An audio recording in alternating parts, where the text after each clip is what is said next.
What's up, Lazy Dog fam? Hope all you guys and gals are having a wonderful day.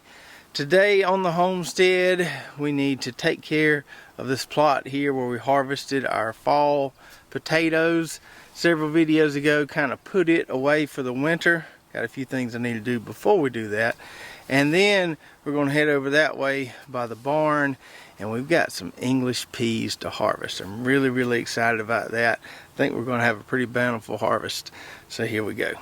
So I feel like it's been about a week and a half since we mowed this a little bit. It was pretty tall, went up about 3 foot tall. We mowed it, dug what we could find with those Irish potatoes there. You can see kind of where we scratched out those rows there. This stuff hasn't really grown back that much, maybe because we haven't had any rain, maybe because it was kind of nearing maturity. That mustard was bolting in here, and so it was pretty much finished. We need to put this away for the winter. I'm going to tarp it, but before we do that, we've got some of these tillage radishes in here. Now I chopped some of them with the mower, so some of them aren't going to be any good, but I think I might be able to find a few in here that we can save to eat. So as we get new subscribers, we get people who may not be as familiar with the technique of cover cropping, and we had a few people ask, well, you can't eat that mustard that's out there, you can't eat all that stuff. And cover cropping as a new idea to some people can be a little tough, because why are you growing this stuff that you can't eat? Why not just grow stuff you eat? And for us, it's all about kind of giving back from the soil. We take a lot from the soil, so we try to give back a little bit. Now, in the case of the mustard that was planted here, that was like a real spicy mustard variety that's used more for nematode control. So we wouldn't want to eat it. If it was something like Florida broadleaf, sure, we could have harvested some and ate it. Somebody mentioned harvesting the mustard seeds to make mustard. That's something I'd like to try one day, but never done it. And so I wasn't going to try it right here with this plot. There wasn't that many pods out there, that many seed heads, but maybe we'll try it on another plot where we have some other mustard growing. Now the daikon radishes, or the tillage radishes here, are really good to eat. And so we're going to try to salvage at least a few of those out of there. We can throw in a salad. Somebody mentioned pickling some of those. And so who knows what we end up doing with them. Now these are a little tough to find in here because there's about 8 or 10 different cover crop species in this plot, but we can kind of look at the leaf structure and tell what's a radish and what's not. Obviously there's one right there. I don't know if these that have been kind of sitting out in the sun are still going to be good or not. I'll have to see if they kind of feel spongy. If they feel spongy, they're probably not any good, but we can look around and we can tell what a radish leaf looks like. Here's one here, so there's probably a good one right underneath there. And that one there was kind of small. Sometimes when you have stuff planted so dense like this, they don't get super big, but I've seen them get, you know, that long before and get about the size of a carrot. But when you plant them thick like this, they don't always get that big. Here's one that might be okay here, a little better. That one broke off a little bit, but I think that's an acceptable size right there. We can eat those, or maybe pickle some, or maybe try to ferment them. So I'll see if I can find me a mess of, looks like that's probably as good as we're going to do as far as size goes. So we got some decent little mess there. There's still plenty of them out there, but we got enough to snack on and dabble a little bit here. A few of them pretty good size there. Didn't do too bad. So not every cover crop is like this, but the daikon or tillage radishes is kind of a dual purpose cover crop. You can plant those real thick out there, let them do their thing. They aerate the soil, scavenge nutrients from the deep, and then you can go out there and harvest some, you know, whenever they get good size. I don't want to harvest all these out here because I want to take advantage of that nutrient scavenging that they did. And so when we eventually incorporate all this into the soil, then we'll have those nutrients available for our next round of plants. And now that our scavenging of the nutrient scavenging cover crop is complete, now I want to mow this down just a little lower, get a little more even, and make it easier to put the tarp on there it's mowed down a little more and a little more even. And got a few corn stalks over there poking up. I don't want them to poke holes through my tarp. So let's try to get this evened out a little bit.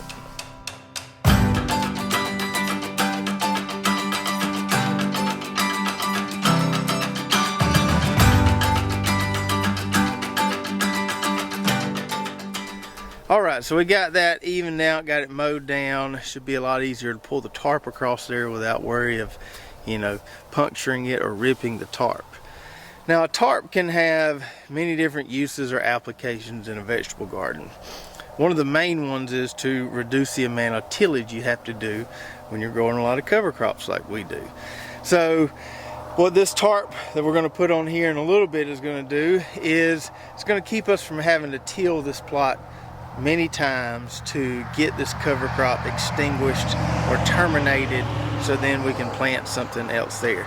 If we were in the spring months and I was looking to turn this over, you know, 1 to 2 weeks time, I would probably have to till this at least twice, maybe 3 times, to get it all incorporated, to get it all killed, so that then we could turn around and plant another vegetable crop there. By using the tarp, I should be able to get away with only tilling it 1 time whenever we're ready to plant something here next, you know, probably late winter, early spring. So the tarp's going to do a lot of that termination of the cover crop for us. Now most of the species that were in this cover crop mix are pretty easy to terminate. The one that's not, from my experiences, would be the winter rye. And I've kind of quit growing big plots of winter rye as a cool season cover crop just because it's so hard to terminate. I mean, you have to till it 2, 3, sometimes 4 times to get it all killed and incorporated so it won't grow back. And it can be kind of stubborn like that. Now this has a little bit of winter rye in it, but not a lot. So the tarping is going to definitely help with that. It should all be dead and gone by the time we finally uncover this, till it 1 time, and get ready to plant there. Now there is one more thing I need to do before we put the tarp on here, and that has to do with the soil moisture. So while those potatoes were growing and the cover crop was nice and tall, it was kind of shading the soil, retaining moisture pretty well. When I mowed it to harvest those potatoes, it started drying out a little bit. I don't think we've had a good rain here, seems like in a month or so. We're supposed to get some next week, but it's been a while, and so the soil in here is pretty dry now, and the tarp can dry out the soil further. It doesn't necessarily bake the soil, but it can dry it out. So in this case, I want to run an overhead sprinkler on this for at least an hour or so, just to kind of soak that soil good before we put the tarp on it.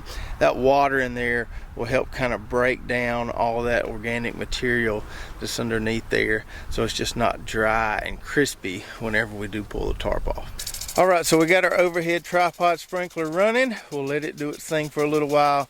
Now let's go pick some peas. Okay, before we start picking, y'all just ignore my little weed jungle in here. Just act like it's not even there, like you ain't even seen it. I've had to run the overhead sprinkler 2 nights, all night, to keep these things from freezing, and it just is what it is. It's still too wet for me to cultivate in there. Hopefully I can remedy that issue soon, but we got a lot of peas to pick nonetheless. So for those of you who haven't been following along, this is a variety called PLS 595. We've never grown it before, but it's doing really well for us. Got lots of pods on there to harvest, and it's making like a second round of blooms here at the top. So it looks like it wants to keep producing and may make more blooms once we pick some of these pods off here. These pods, I don't know if they're quite as big as the Mr. Big variety, which I like as well, but they're pretty dang close. I think they're more productive than that variety. This is the most loaded English peas I believe I've ever had. Now we've already been eating a bunch of these raw. Titus likes to come out here and snack on these, and I do as well, and we harvested a few to put on salads. I'm just going to get these ones where the pods look nice and plump. Even when the pods look nice and plump though, sometimes it's hard to tell if it's completely filled out or not until you shell it. But you know, some of these, even when the pods are nice and plump, the peas might not be quite as big, like that one there. Might not be quite as big as they're going to get but those are pretty tasty, those little young peas like that. So we're going to get what we can. Most of these at the top here still feel pretty flat, so we'll leave these, but all these at the bottom that are nice and plump, that's the ones we're going to get. Journey waiting to start. Imagine us going far, 'cause they couldn't change that, my love. Life has only begun. Our feet were fashioned to run. Oh, and we'll go farther than we've been. All right. That's about a 7-gallon bucket there. It's close to halfway full, so not a bad harvest for the first picking there. Still a bunch of pods on here that haven't filled out yet. I think we're supposed to stay frost free for the next couple weeks, it looks like, and we got blooms. They're gonna make new pods there, so we should get at least 1 to 2 more pickings off these. I don't know if we've got enough to freeze any right here. That may just be enough for a pot for supper. We'll have to see once we shell them out. And these rascals here are oh so good, especially just eating them raw. I had a couple people on Facebook say that theirs never make it in the house. They sit on the porch and shell them, and the husband eats them as they shell them. I could about do the same. Man, it's so sweet, so good, so much better than what you find at the grocery store.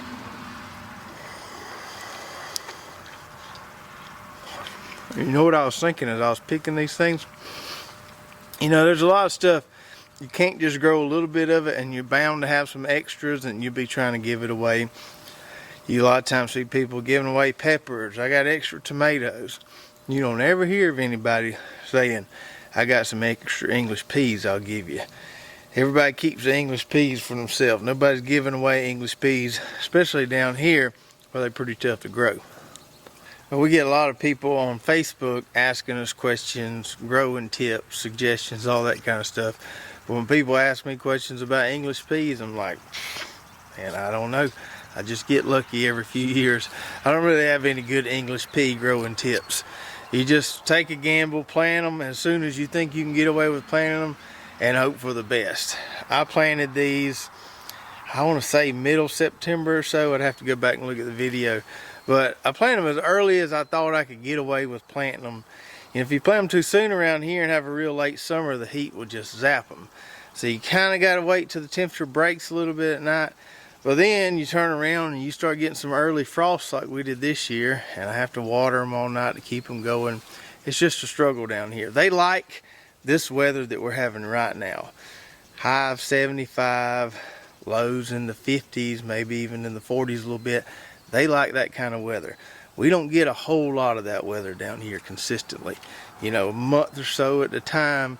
We don't get a lot of that weather. You folks up north get a lot more milder, you know, springs and early summers than we do, and so you have a lot longer growing window for these things. But when we do get lucky, it's a good thing. And this PLS 595 variety is definitely a winner for me. I had an idea sometime towards the end of the year, end of January, end of December, early January, doing a video just kind of recapping some of the favorite varieties that we have grown this year, kind of just a overall recap, winners, maybe even mention some losers in there. If that's something you'd like to see as a video on its own, definitely let me know in the comments below. So I'm gonna put these in the house to be shelled later tonight, and then we'll go check on our tarp and see if it's wet enough to put that baby on there. So we let that tripod run for about an hour. We got our soil somewhat re-moisturized there, good enough. Got our tarp, we got our bricks. Let's put her down.